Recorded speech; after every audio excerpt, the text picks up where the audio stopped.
বলেছি নবীজিকে স্বপ্নে দেখা 3টা পয়েন্ট। এক, নবীজিকে স্বপ্নে দেখা 3টা পয়েন্ট। এক, নবী যারা জীবনে মিথ্যা বলেনি।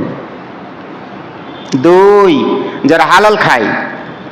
3, যারা সুন্নাতের ব্যাপারে খুব সতর্ক থাকে, সুন্নাত ছাড়বে না।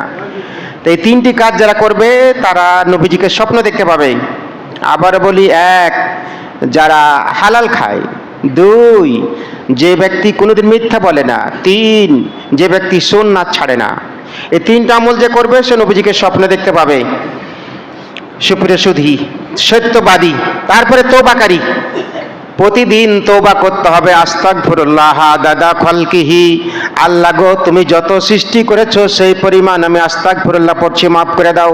আস্তাগফিরুল্লাহ আদাদা ওয়ারাকিস সাজার, আল্লাহ গো তুমি যত গাছ সৃষ্টি করেছো, যত পাতা আছে, যতটি পৃথিবীতে পাতা আছে আমি ততবার আস্তাগফিরুল্লাহ পড়ছি, তুমি মাফ করে দাও।